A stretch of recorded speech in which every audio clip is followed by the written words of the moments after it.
Tsepiso Makwetla winds it down on African World Hour, 9 to 10 p.m.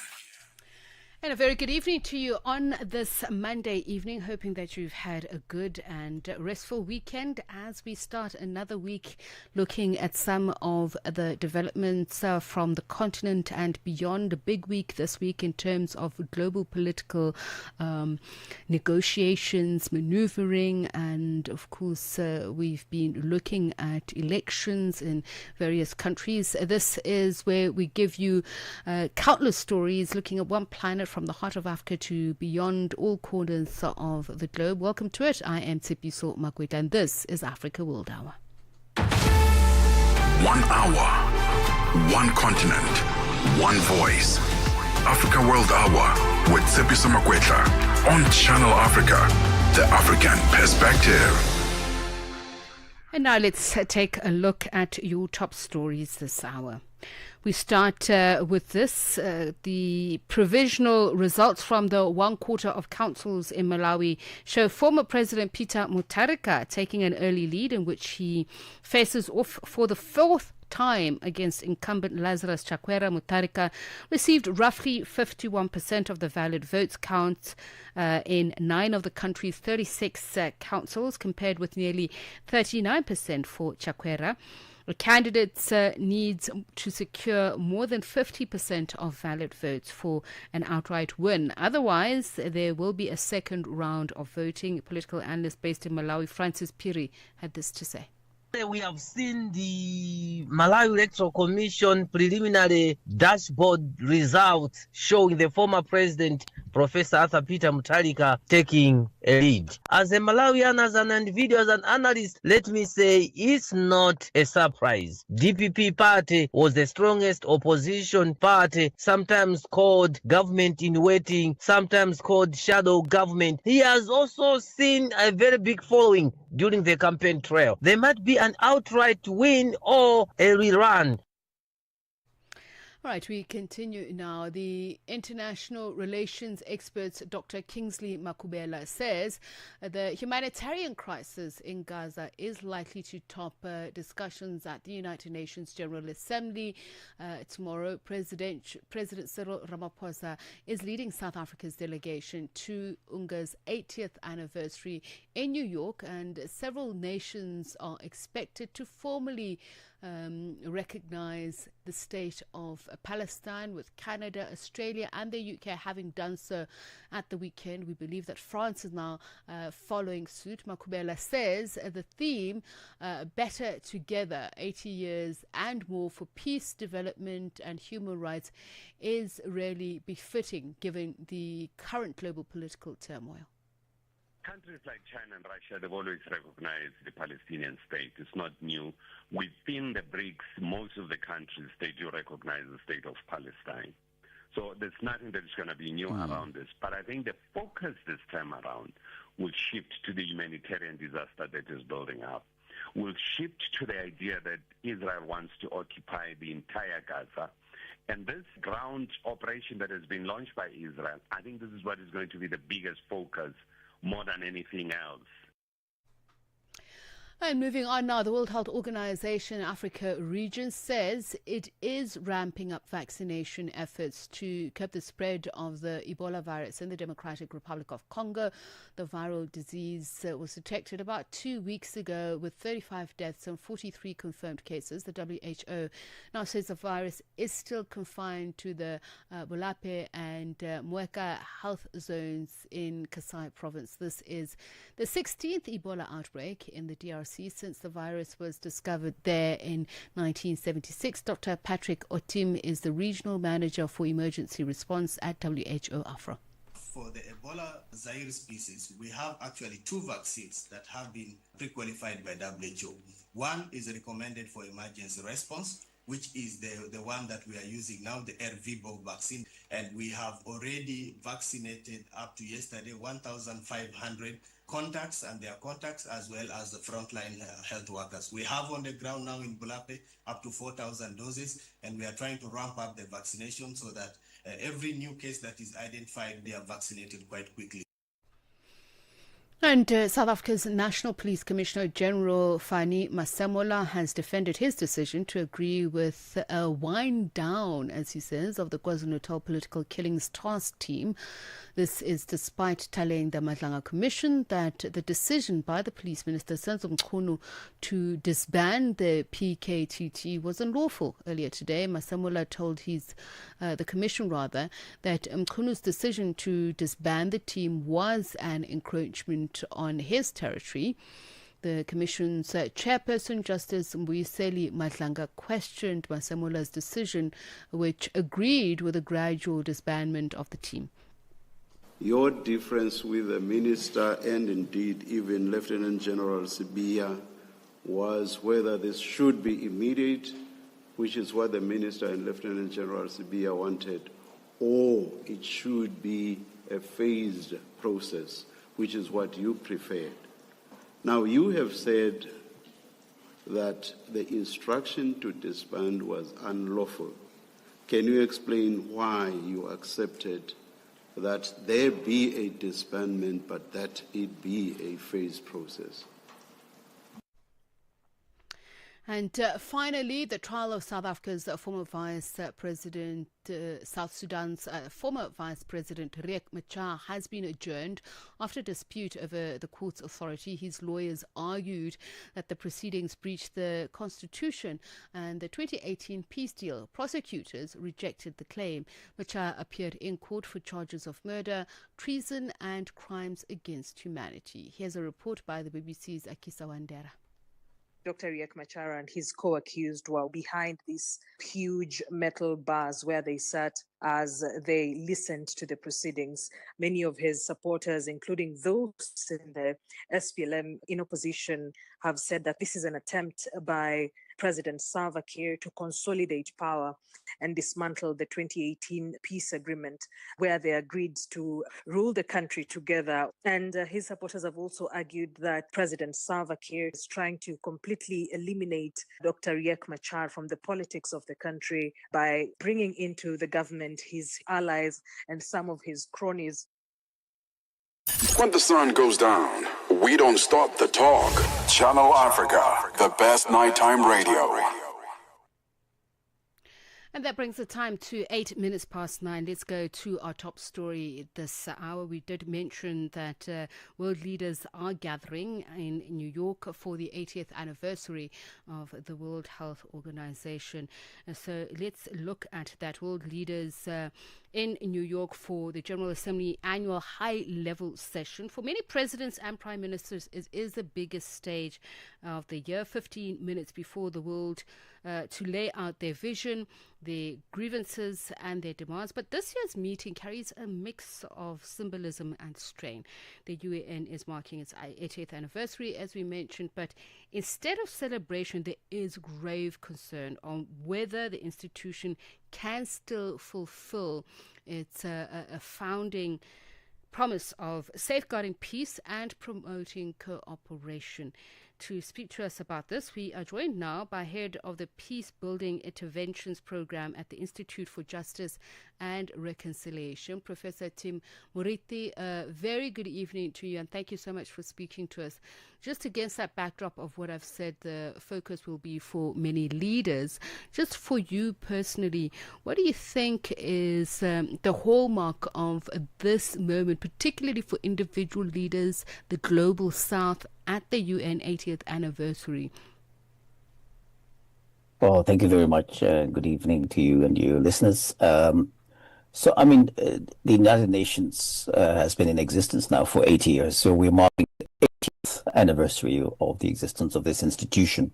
And for African countries, members of the Global South, the institution has quite strong significance in terms of, if you think of the decolonial struggles that took place in the 60s, and campaign also for improving the livelihoods of people in countries, addressing health issues, addressing educational issues through various specialized agencies of the United Nations. The institution has played a significant role in transforming the quality of life of people in the South, but we are very far in terms of where we need to be, even in terms of the Sustainable Development Goals, so-called, to achieve this outcome. So it is a very significant moment, a milestone for humanity. But as you've just stated in your introductory remarks, the institution is faltering at the seams.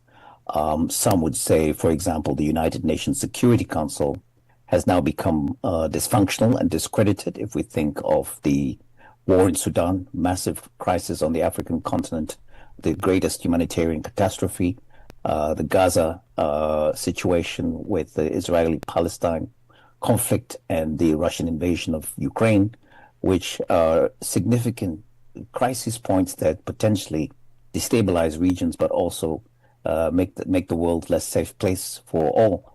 So, the United Nations is at this very important turning point. And I think what is very important is that, in fact, the founders of the United Nations maybe even had a sense that we would get to such a point. And within the Charter of the United Nations, Article 109 of the United Nations Charter, they actually put in a provision to convene a general conference to review the United Nations Charter. And even a few leaders during the founding of this charter in 1945 in San Francisco stated that the charter was not supposed to be cast in stone. It was, in fact, supposed to be a living document that could potentially be revised by its constituent member states. And I think with all the global crisis that we're facing right now, we've mentioned the geopolitical tension, climate change, food insecurity, massive refugee flows, and unregulated power of artificial intelligence. Its time has come, actually, to begin a serious consideration of invoking Article 109 of the United Nations Charter and actually convening this general conference to review the United Nations. Though we feel that at the moment this does not seem to be on the radar of the leaders who are meeting in New York this week. There are many other issues that are also competing for attention. But we hope that this issue can also be ultimately placed on the agenda so that, a wider global citizenry can also determine how to structure a new or a renewed institution for the 21st century that can actually address all of these issues that we're confronting. You spoke about decolonialism earlier on, and we are also talking about the fragmentation of multilateralism.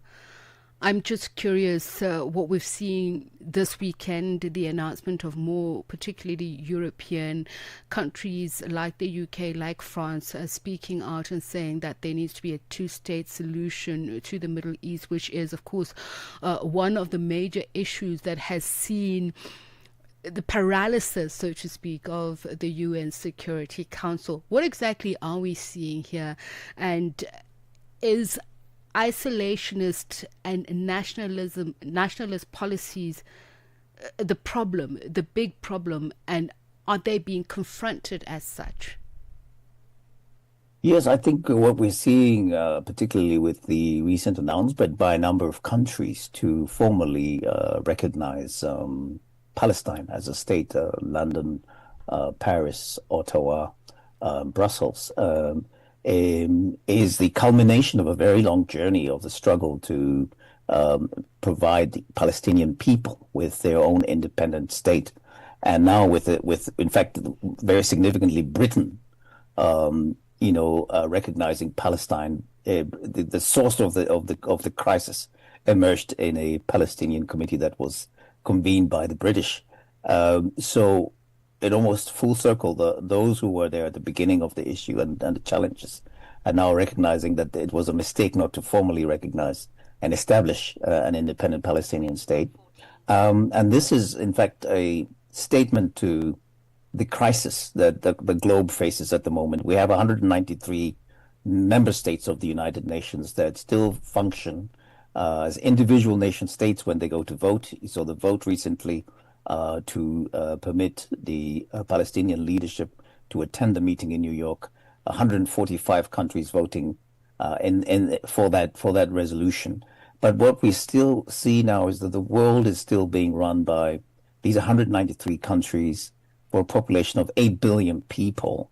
And unfortunately, to a large extent, these countries go to the United Nations almost with the intention of getting the best deal for themselves rather than the best deal for humanity and for the world at large. And this is it's an issue of consciousness, it's an issue of national consciousness.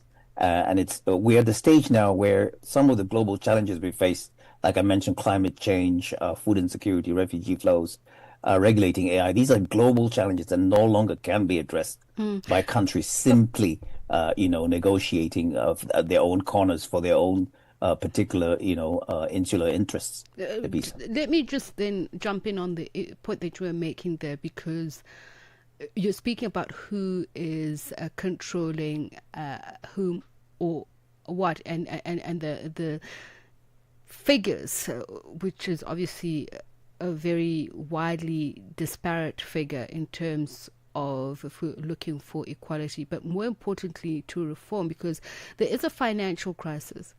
And if you look at the contributions to the United Nations, there has continued to be a problem in terms of equity there. The United States, which is the biggest contributor, where the UN General Assembly is held on a year in, year out basis, it occurs now the debate about the need to have greater representativity is there in the United States, which is challenging countries, particularly the global south, who may be seeking to change the global financial architecture that is anchored in the dollar.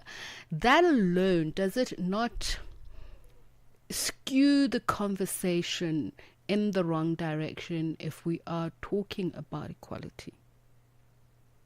Yes, what would be interesting if you actually look at the actual numbers, African countries and quite a large majority of countries in the global south, in fact, pay their United Nations dues quite regularly and quite on time. In fact, you would be surprised to find it is some of the more powerful countries that are member states of the United Nations, such as the US, Russia, China, that actually withhold their assessed contributions to the United Nations deliberately to actually control and manipulate the system to their own advantage.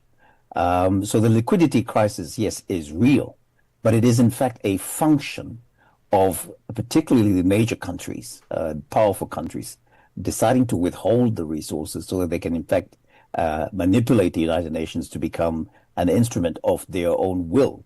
We see the issue of the visa ban, which is in fact in violation of Article 105 of the United Nations Charter. So in fact, if we are to save the United Nations or a variation of the United Nations, so we're calling for the renewal of the United Nations system, if we are to save the United Nations from a fate that could potentially be worse than death, in fact, then we have to find ways to revive the multilateral system. We have to find ways to fund adequately the global institutions that govern our planet. And there are ways to do this. The ideas have been floating around. For example, a percentage tax on international financial flows would generate in the order of hundreds of billions of dollars. The United Nations budget is at the moment 3.9 billion US. The budget of New York City is 5.9 billion US. So it shows you that on a relative scale, the United Nations system itself is not actually consuming that much money compared to, if you take the United Nations, New York City, where the UN is based, has a budget larger than the United Nations, which is supposed to govern the entire planet. It's a sign that humanity, in fact, we have our priorities skewed. And there are parts of the world that could actually step up to the plate.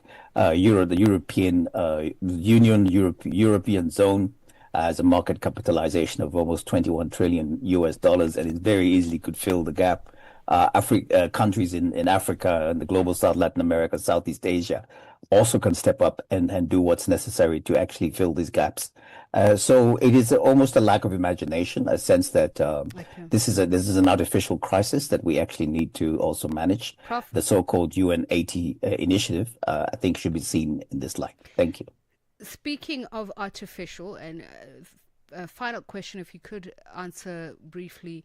If we're talking about transformation, you spoke about artificial intelligence and governance. What would be transformative technology policies that need to be adopted and illuminated given these global geopolitical crises that we're talking about, funding crises, but most importantly about further empowering those in the global south? What would the UN prioritize? Well, clearly, the issue you've raised of artificial intelligence is one such area where, in fact, the global policies haven't kept up with the pace of technological advancement. And these technologies, like AI and machine learning systems, can actually increase our ability to address the global challenges through several factors, economies of scale, and the ability to deploy this technology to, in fact, analyze, address, mobilize, even educate a larger group of people to be able to address the challenges.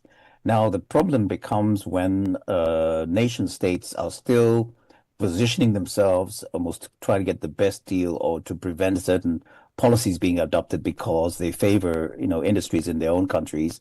I think we need to move beyond this state-centric mindset and, in fact, embrace a global mindset, a world citizenship approach to addressing these issues, which is precisely why the revitalization of the multilateral system and at its core, the revitalization of the United Nations through a renewed UN Charter invoking Article 109 to convene a general conference becomes such a crucial and urgent task for humanity to engage with. Professor Tim Murithi, really thank you for your time, your insights. He is head of the Peace Building Interventions Program at the Institute for Justice and Reconciliation. It brings the time to 22 minutes past 9.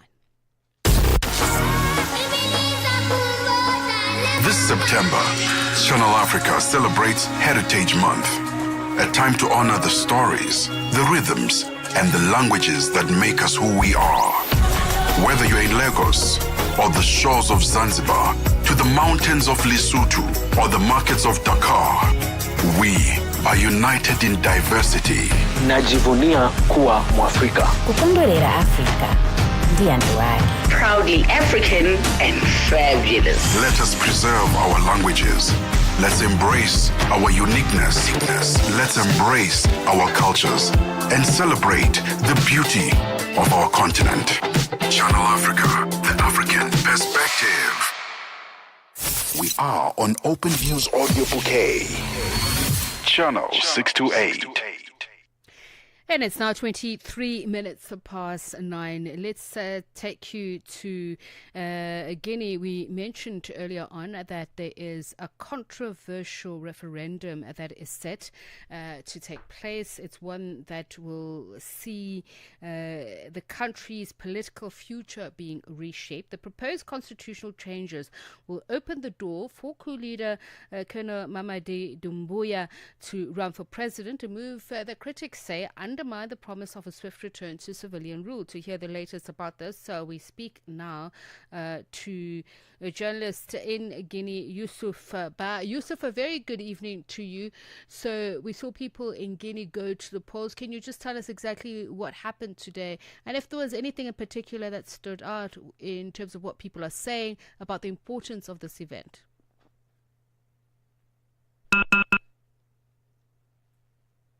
Yusuf, are you able to hear us? All right, let's see if we can reconnect to Yusuf Ba. Yusuf Ba is a journalist in Guinea. He had said, well, we were trying to speak to him earlier on, that the environment is a little bit restrictive, especially for journalists who are trying to beam out into the world what is happening. Therefore, you can imagine us connecting to him visually to get a real live picture of what is going on is a bit of a problem, and the network there has been throttled as well, according to what we're hearing. So let's see if we can raise Yusuf Ba on the line in just a moment. Je, una jambo lolote akilini mwako? Je, una shauku kuhusu masuala muhimu? Na je, una maoni ambayo unataka yasikike? Kweli, hili jukwaa ni piga simu au tuandikie kwenda WhatsApp namba alama ya kujumulisha 2760552594 na tutakupigia simu. Mtangazaji wa habari zetu za Afrika Kusini mjini Johannesburg. Hivyo unaweza kuwa mshirika kwenye matangazo yetu. Sio mazungumzo tu, ni fursa yako ya kuchangia maoni yako na kushirikiana na jumuiya ya wasikilizaji wanaotamani mtazamo wako. Tufuate kwenye mitandao ya kijamii. Tembelea tovuti yetu www.channelafrica.co.za na uwe tayari kushiriki na kuchangia maoni yako kwenye Channel Africa. Channel Africa, mtazamo wa Kiafrika. Right, let's take you back to Guinea in West Africa, where a controversial referendum is underway that will determine the future of coup leader Colonel Mamadi Doumbouya in leading the country. Back to journalist Yusuf Abba. Yusuf, what can you tell us about what happened today and the significance thereof? Actually, today is the counting of the voters. Let me say the voters' papers, because this is not an electronic vote. The ballot boxes, they have been counted them, and as I'm talking to you now, partial results will be given out in the next 30 minutes.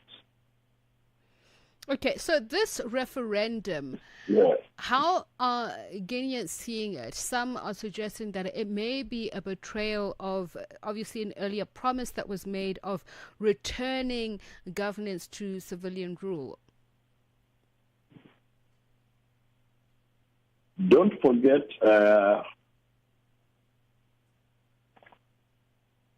yes, Yusuf, we're listening to you.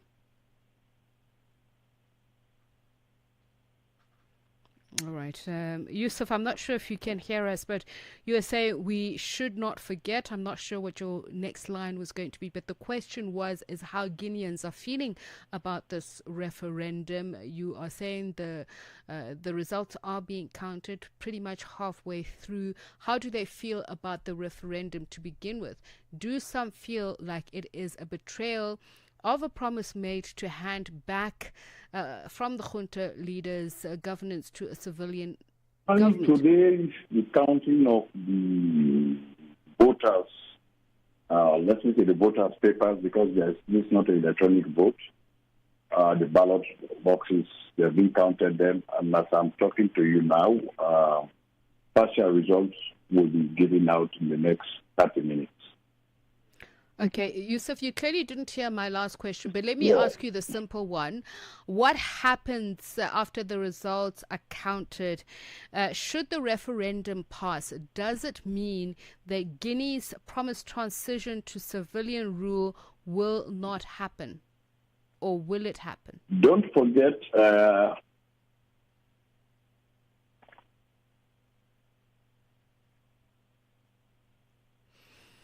Okay, Yusuf, about it just seems like we are talking in a very circuitous manner. Questions that I'm asking Yusuf, I'm not sure if it's the delay, but he seems not to be hearing them. But Yusuf Ba, journalist in Guinea, speaking to us about the referendum underway, that was underway earlier on. Polling stations were opened at Guinea's various states, and we actually wanted to get a sense of what the atmosphere was like. But let's leave it here for now. We'll hopefully try and connect with Yusuf or somebody else in Guinea.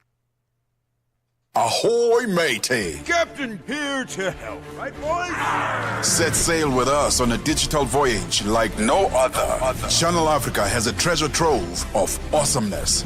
That is our website and social media pages. Tell me, why are you here? We want you to be part of our adventure. The winds are changing, Captain.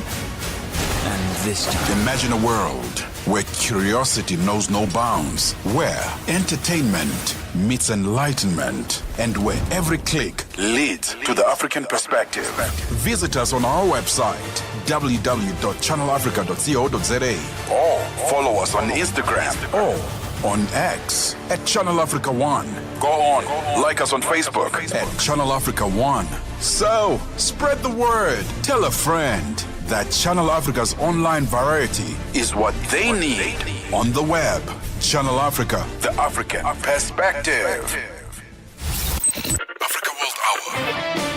Africa World Hour. Unpacking global headlines from an African perspective.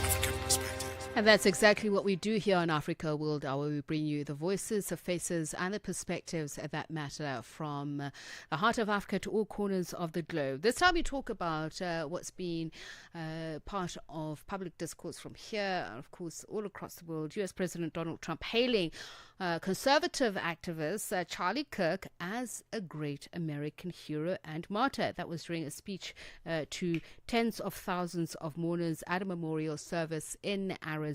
Trump was the headline speaker at a packed event on Sunday, which saw top officials from his administration, including Vice President J.D. Vance, praising Kirk's political legacy after he was shot dead on 10 September. Now, today, we explore what is a really difficult question, and that is why does America mourn some deaths in the manner that it does? It barely notices others following various disparate outcries from a memorial of conservative activist Charlie Kirk, who, as we mentioned, hailed as a martyr, to historical examples such as George Wallace, who gets forgiveness but black victims rarely do.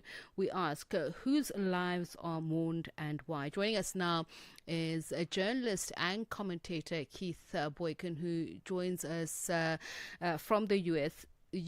Keith, a very good evening to you, and thank you so much for speaking to us. Now, this particular conversation that we're having now was spurred on by an article shared to me by a friend. It was titled "On Indifference, Wallace, Kirk, and the Politics of Black Mourning." It was written by Janelle Hill, and I thought it would be an interesting conversation to have against the backdrop of this memorial for Charlie Kirk, your observations of what happened at the memorial and what exactly it was saying, especially around the issue of mourning in American politics.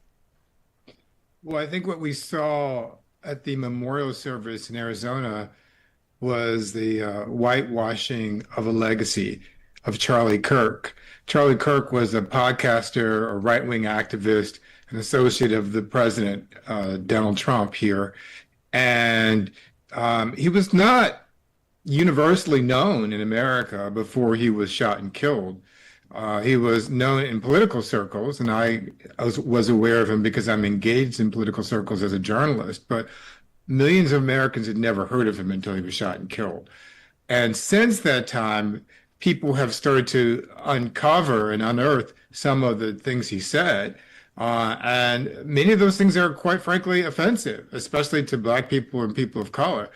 And although the person who shot and killed Charlie Kirk, according to the police, the suspect, is not a Black person, but a white man, a young white man, we as Black people have become the targets for the vitriol from the right wing. Black preachers in their pulpits have been attacked and threatened because of their speech. Black colleges and universities, historically Black colleges and universities, have been targeted with death threats and bomb threats.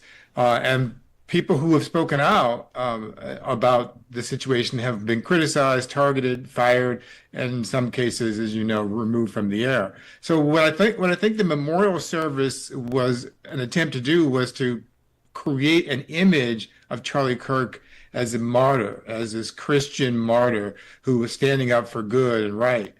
But the legacy of his words contradicts that, because the people who actually quote what Charlie Kirk said end up being fired, criticized, harassed, or accused of taking his words out of context. I'll just give you some examples. These are some of the things that Charlie King said. Reverend Dr. Martin Luther King Jr. does not deserve a national holiday. He has a holiday here in the United States in January. Charlie Kirk thinks that that was not necessary. Charlie Kirk thinks that, or he thought that, the Civil Rights Act of 1964, which gave Black people equal rights in the United States of America, was a mistake. He said that openly. He thought that Juneteenth, which is a holiday we celebrate here in the U.S. to commemorate the end of slavery, that is what he calls a racial complaining day. Charlie Kirk felt that George Floyd, a black person who was killed by police in the year 2020 in Minneapolis, that George Floyd was a scumbag. And now he said this openly more than once. Now, this is the irony about this whole situation, that Charlie Kirk had the freedom to say whatever he wanted about black people, to criticize black people as being unqualified for the jobs, black pilots, black doctors, to criticize black intellectuals as being unintelligent or not smart, to criticize black celebrities as being weak or stupid. And Keith, I want to jump in on exactly that point. The mourning and how, as you say, those who are speaking out against an oppressive system, especially in which black lives are lost in a systemic, in fact, often expected type of way. Jimmy Kimmel was taken off air because of that. And I want to understand why there is an expectation that there shouldn't be black indifference to what we're seeing, a man who expressed openly racial bias. Well, I think what they are trying to do is to create a sense of universality to Charlie Kirk's message. The idea that he was a beloved figure and that he actually was a Christian who wanted to help and welcome everyone. That was the message they tried to create at the memorial service. And his widow, Erica Kirk, even spoke in terms of forgiveness for the killer, by the way, who was a white man. I understand that. And as someone who was raised in the Christian tradition in the black churches here in America, we believe in forgiveness and redemption as well. But what we don't believe in is whitewashing the truth. And one of the examples we always point to in America in terms of our inability to move forward is how South Africa, in contrast to our country, actually created a Truth and Reconciliation Commission after apartheid. We never did that here in the United States. We never had any effort to go back and to study what took place, the horrors of slavery and legalized racial segregation, mass incarceration, and racial discrimination. We never examined any of that. We just pretended that it all disappeared and swept it under the rug. And that's what they're trying to do right now with Charlie Kirk. They're trying to pretend that his words didn't actually get said, that he didn't actually speak the horrible racist things he communicated. He actually said that he didn't believe that racism existed in America. Now, I want to juxtapose, the racism, but the religious aspect to it as well, in recasting who Charlie Kirk is. And I was just looking at the commentary on X, and also there seems to be a whole a political theater of forgiveness being cast on the interaction between President Trump and Elon Musk. But I want to really understand what is really understood as forgiveness here, particularly as I mentioned the segregationist George Wallace. How does America as a whole, conceptualize this, process this? Who deserves forgiveness and who doesn't? And what are the standards? Well, I have to start by saying that I did not read Jamel Hill's piece, so I'm not familiar with what she said, but I do know Jamel. She's yes, a friend of mine. So just talk about it, yeah. But I can speak on George Wallace generally. Yes, that's what I would like. George Wallace was a divisive political figure in America, a segregationist governor of the southern state of Alabama, and he was a unapologetic segregationist, and he believed in the separation of the races. But George Wallace got forgiveness from black people in the 1970s after he was shot, I believe. He was shot but not killed in an assassination attempt. He got forgiveness from black people in part because he expressed some sort of contrition and apologized for what he said. I haven't heard that from Charlie Kirk. And even if he did apologize, I'm not sure that black people have an obligation to forgive people or even if we do forgive, to allow them back into the public space just because they apologize for the things they did that are hurtful to us. I think there have to be some sort of consequences. From a religious point of view, we can still support the idea of forgiveness and redemption. But from a civil point of view, to move forward and to deny any sort of accountability when people do wrong to others is to create the conditions that enable that wrong to happen again. We've seen this in America time and time again. After slavery ended, we created rules and laws to help Black people that lasted for 12 years in the period that we call Reconstruction. But immediately thereafter, America abandoned those principles and went back to doing what it was doing before. We saw it in the civil rights era, where America made an attempt to try to address the concerns of Black people when Dr. King was alive and his civil rights movement from 1955 roughly to 1968 when he was assassinated. But after that, America went right back to doing what it was doing before. And we see these periods of Black success followed by white backlash. The historian Carol Anderson wrote a book called White Rage that describes this. And the most recent period is obviously the election of Barack Obama. He was a man who was elected in 2008, served as president from 2009 to 2017, the first and only Black president in American history. And white people in America lost their minds about it. The large part of the reason why Donald Trump is president today is because he and millions of other white Americans could not stand the idea of having a Black president. So Donald Trump was the one who started the campaign, or if he didn't start it, he certainly exploited it for 5.5 years, accusing Barack Obama of not being a lawful citizen of the United States.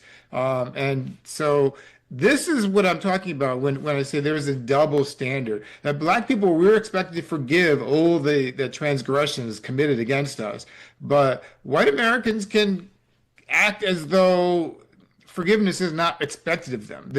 Whether it's civil perspective or religious Christian perspective, they can just assume, like Donald Trump does, that hatred and vengeance and jealousy and evil are acceptable forms of response. I need to end with this question, and just looking at how not only America markets itself, certainly that's what Donald Trump does very well, the picture of America as this benevolent, blameless nation. James Baldwin wrote about it when he spoke about the lie of American innocence. And I just want to pick your brain on how does this reaction to Kirk's death exemplify the lie in practice for America going forward?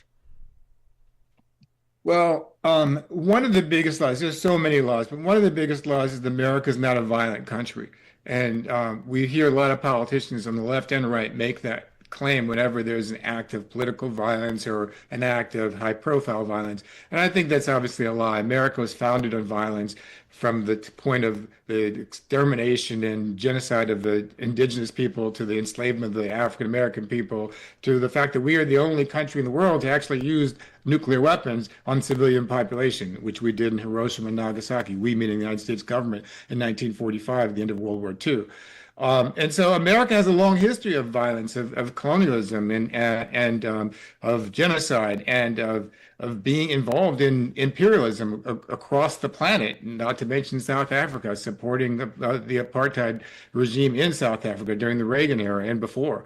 So I think that the mythology of America is the mythology that white America wants to believe that we are, as Ronald Reagan once said, a shining city on the hill, this exceptional city, the exceptional country that can stand alone and defend values of humanity and justice. And we've never been that. And I think we, as those of us who are African American, those of us who are on the left, those of us who are part of minority communities in this country, we've always known that. But I think the people who are in the majority have been so reluctant to confess the obvious, as James would say, that they're finally coming to terms with the reality. They just have to lie about it. And James Baldwin presciently said back in the 1950s that this idea of white privilege and white supremacy doesn't only victimize Black people, it victimizes white people as well, because it forces them into a lie that they can't sustain perpetually either. Thank you so much for speaking to us, Keith, for that conversation. You're sharing your thoughts around what is happening in the U.S., particularly around how Charlie Kirk is being memorialized. We're talking also about the concept of a black mourning. What does it mean, particularly against the backdrop of those who lose their lives through a violent system? Keith, thank you very much for your time once again, and that comes to the end of this conversation. Keith Boykin he's speaking to us in LA. He's a journalist and commentator. And we're going to look now at one of my passion projects, which is rhinos. We're going to talk about World International Rhino Day. Ahoy, matey! Captain here to help, right, boys? Set sail with us on a digital voyage like no other. Channel Africa has a treasure trove of awesomeness. That is our website and social media pages. Tell me, why are you here? We want you to be part of our adventure. The winds are changing, Captain. And this time... Imagine a world where curiosity knows no bounds, where entertainment meets enlightenment, and where every click leads to the African perspective.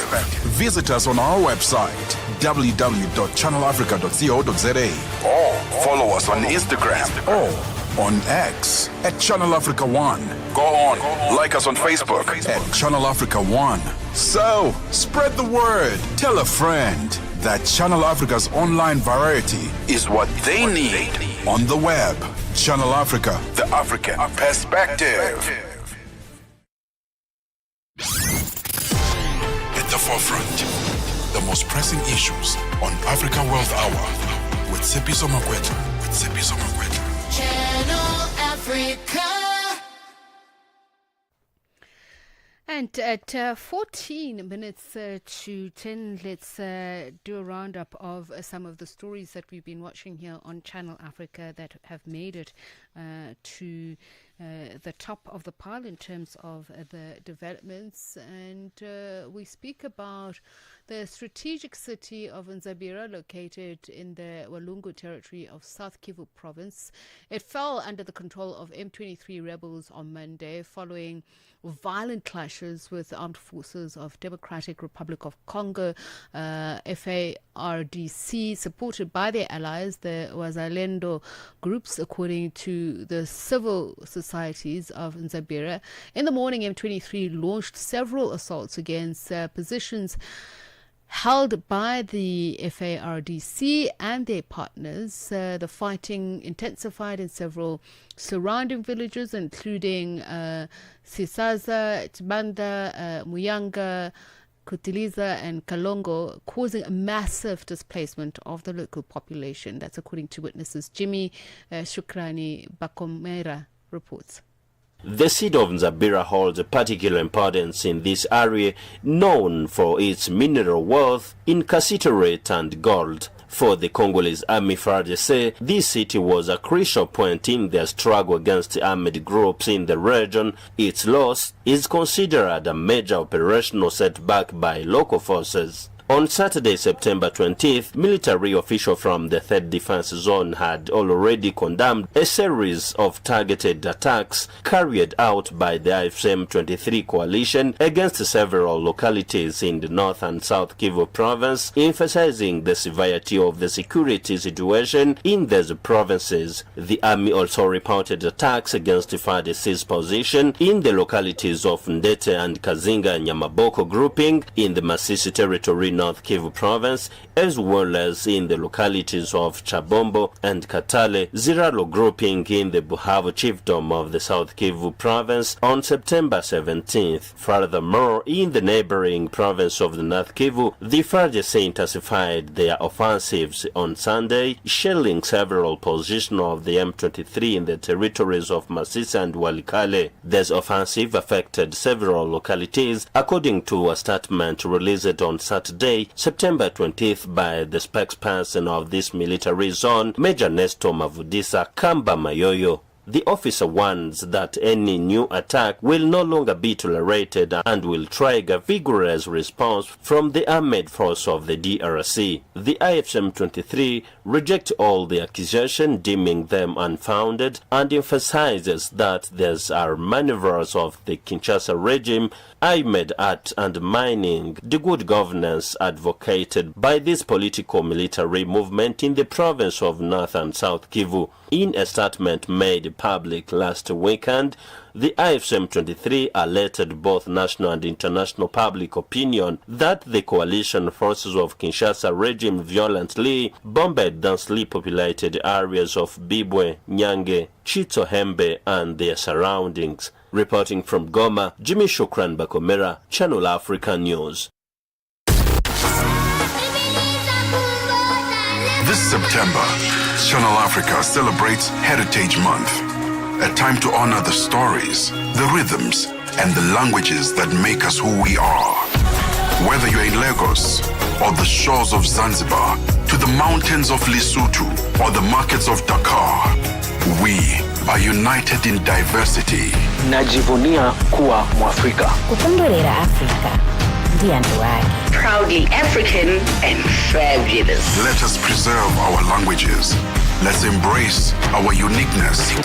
Let's embrace our cultures and celebrate the beauty of our continent. Channel Africa, the African perspective. Africa. It's time to plug into the heartbeat of the continent. Tune in to Channel Africa, your go-to radio station that broadcasts in 5 different languages. L'Afrique du Sud célèbre la journée nationale du Kabla hujaitwa kwa jina la Double K or more of our forests have been destroyed. Partido Africano da Independência da Guiné. See, Channel Africa represents every corner of this amazing land. From Lagos to Cape Town, Nairobi to Dakar, we've got you covered with the freshest news, music, and cultures. So, turn up the volume, feel the rhythm.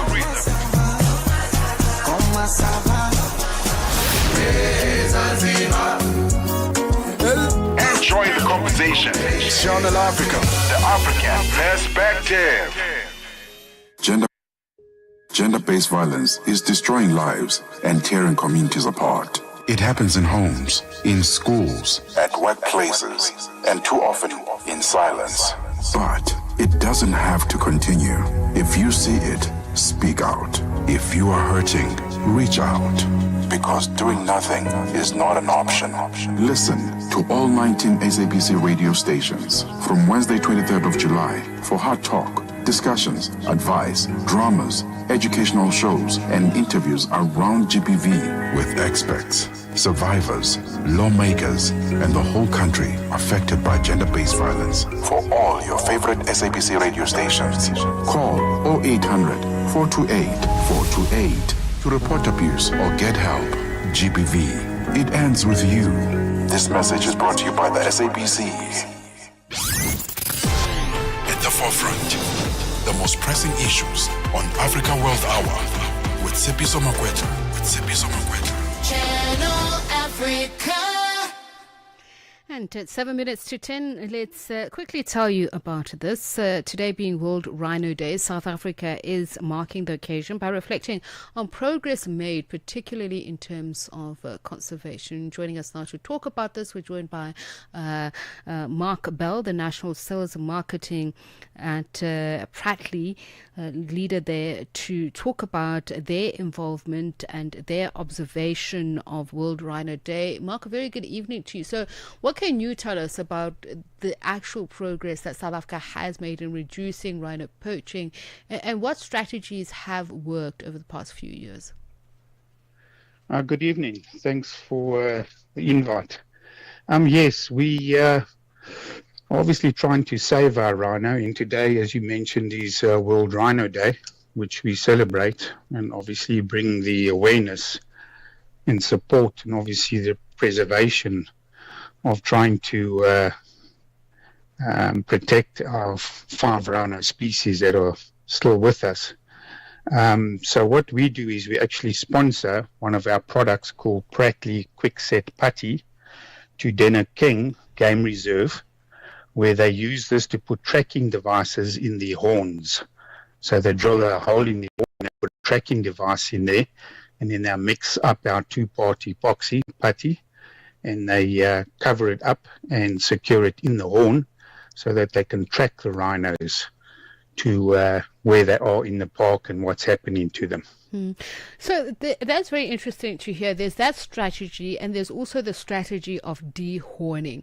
What has been interesting that I've been able to see and, of course, be exposed to is that even dehorning itself has its own challenges, that people are trying to get whatever little amount is left on the horn itself. So your strategy, how does it help? Does it help in tracking down the horn once the rhino has been dehorned? Yeah, so these tracking devices, obviously security on wild animals, being rhinos, and they even do it to cheetahs and other wild animals, is actually to monitor them where they are, and the game rangers can actually stay within a close vicinity to actually protect them. And these trackers will actually tell you whether the rhino is down on the ground or is moving. So you can't follow them every single day, but you watch them from a distance and obviously try and protect them where you can. Ecotourism, we saw Sam Parks launch its 2040 vision, and a big part of that is it's such a big and bold dream to make sure that they work closely with communities, but also come up with ways in which they can work not only with the communities living around the game parks, but society in general, including tourists, on how to improve safety, but also promote healthy ways, and including paying for technology to protect rhinos. What can you tell us about your vision? Yes, so any game reserve actually wants to get the communities involved that are around the reserves, because that's a great help already. And then obviously try and get donations and stuff for various reserves, because as I mentioned, security is a very costly exercise, as well as these trackers. These trackers are extremely expensive and they need to be replaced every couple of years. So it's not something that is going to go away.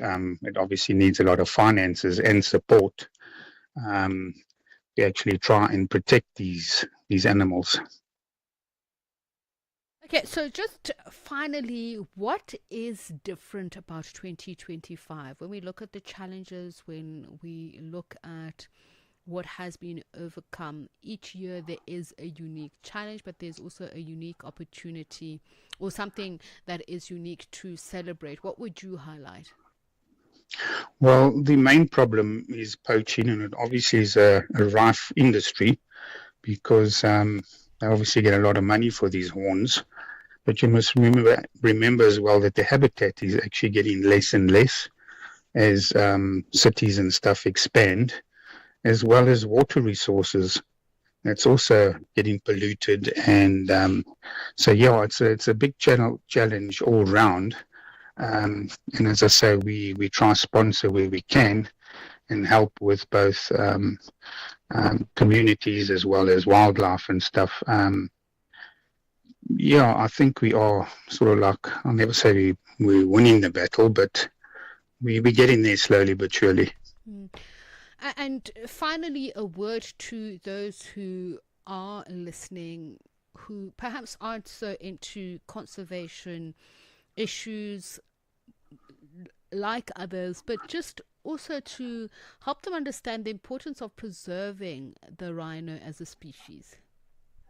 Yes, so we obviously want to do this for our next generation. All our kids need to be able to see and visit parks to see this wonderful, iconic animal. So we need to, all of us, even communities, as I say, can donate.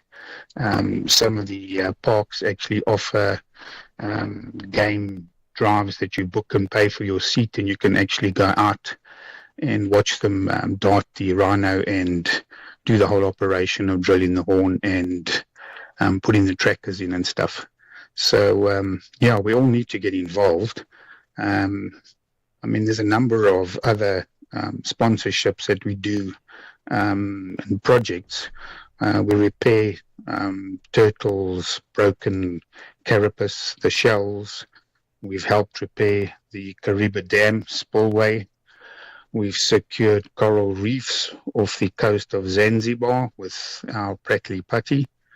We also supporting Oceans Without Borders. This is a marine conservation where they're regrowing new coral, because obviously the corals dying off with the environments. But yeah, and we fit in tracking devices to pangolins to track them as well, because it's also a rare species. And we also sponsor adhesive products to our young students at universities for structural projects that they're performing. Right. So we're giving back to the younger community as well as trying to train them and teach them. Yeah. All right, and we thank you for your time in speaking to us about the work that you're doing at Pratley. Mark Bell, National Sales and Marketing, just speaking about World Rhino Day. It's exactly 10 o'clock. That's it from Africa World Hour. Up next is African Diaries with Shayla and Kumana.